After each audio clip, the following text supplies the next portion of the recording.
It's a festival that dates back about 4 decades, at least in Hong Kong.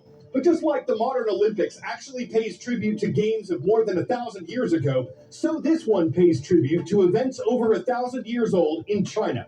The annual Dragon Boat Festival was held over the weekend in the Hong Kong Special Administrative Region. It brought 46 teams of rowers together, groups ranging from professional dragon boat teams to school organizations. They didn't need to get out of the boat to look like they'd gone swimming, and the races were enjoyed by locals, tourists from mainland China, and visitors from halfway across the world. It's nice. It's a way to bring the community together. We have a lot in Greece as well, so we like tradition. And regularly participating has become a personal tradition for one 26-year-old competitor who said she'd grown up with the people she teamed up with to win one of this year's races.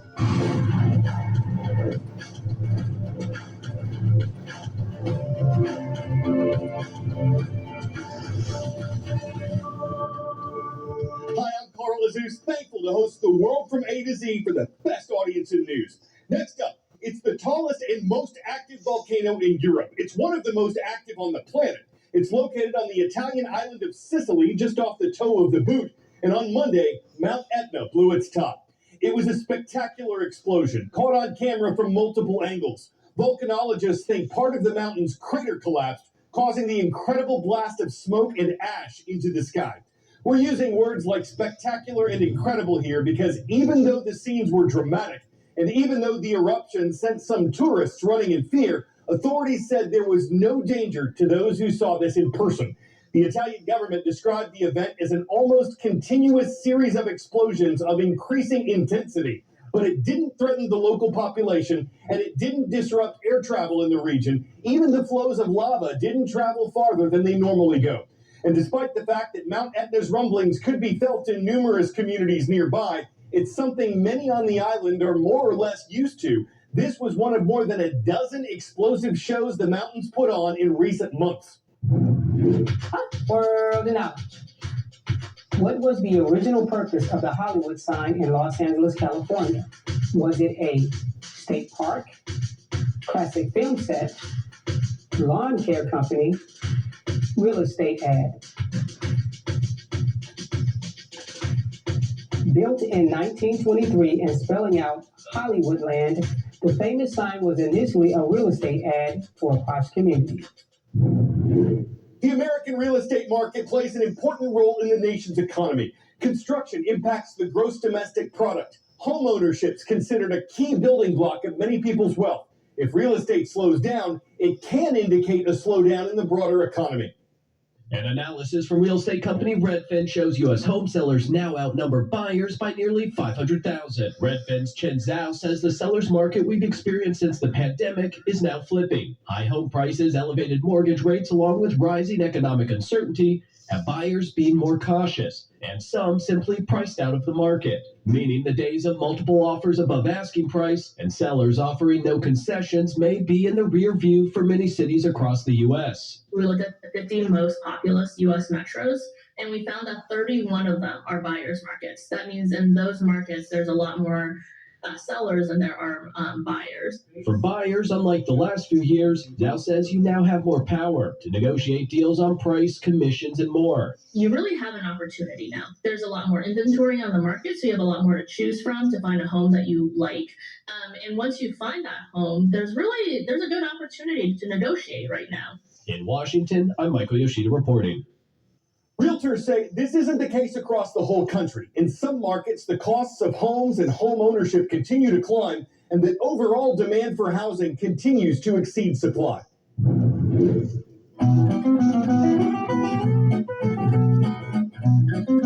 this date in world history, a first from the second U.S. president dates back to June 3rd.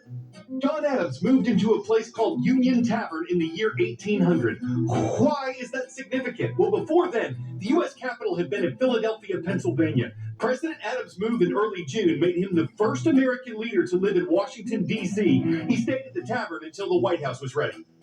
Astronaut Ed White took a walk on this date in 1965. It was part of a mission named Gemini 4, and White stepping out for 23 minutes was historic because it was the first time an American completed a spacewalk. And June 3rd was the date in 2006 when the European nation of Montenegro declared its independence.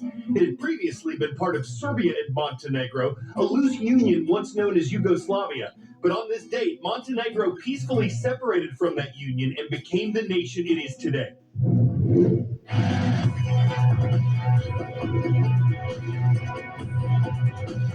Where in the world? This country used to be part of Gran Colombia. It achieved its independence from Spain in 1811. It's located on the northern coast of South America, and its capital is Caracas.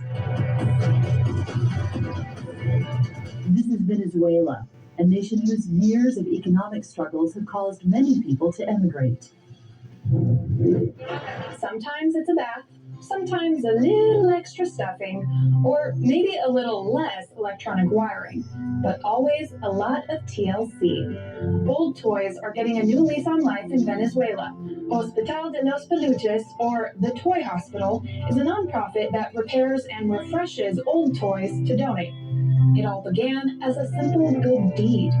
In 2017, a teacher in Venezuela's capital city was debating what to do with her children's toys after they, like so many others, had left Venezuela, fleeing widespread violence and poverty. 20% of the population, some 7.7 million people, have fled the country in search of a safer, more stable life.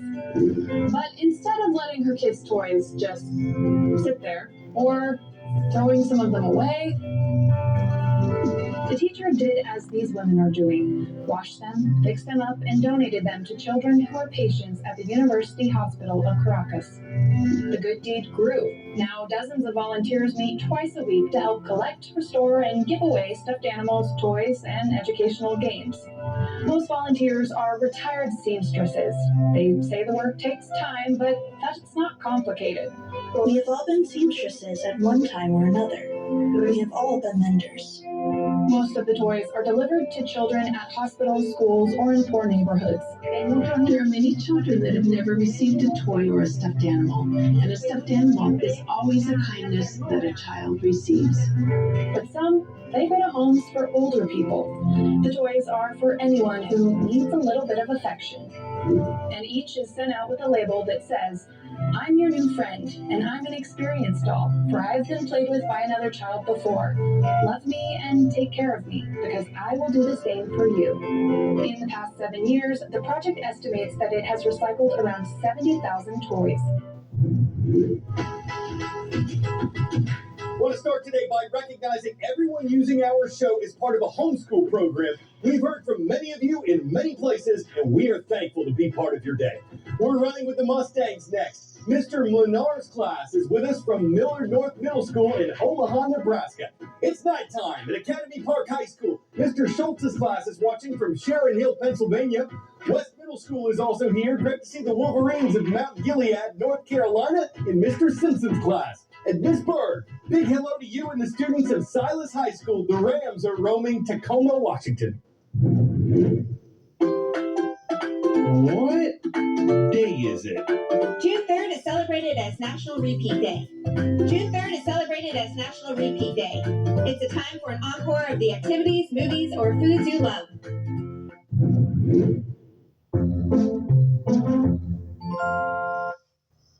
In Spain, there's a festival named La Tomatina that involves revelers flinging tomatoes at each other. In the South American nation of Colombia, there's a festival named Gran Tomatina. And, well, it's also something that's a challenge to clean up. Locals say the festival celebrates the livelihood of a Colombian town whose economy is largely based on tomato production. The event attracts tens of thousands of visitors and doesn't just waste food. The 45 tons of tomatoes used here are overripe or unsuitable for eating. Juiced up and souped up, not a seed is wasted, though. From their heads to tomatoes, participants are pasted from a fruit, or is it a veggie that gets sliced, diced, and mashed up in a form of puree fun that's won when everyone wears ketchup? They're not canned or chopped, they're simply slopped when people start to toss them in a fight that saw such ripened rivalry that made it awesome. I'm Carl Azus, cooking up puns and rhymes on the world from A to Z. It means the world to have you watching.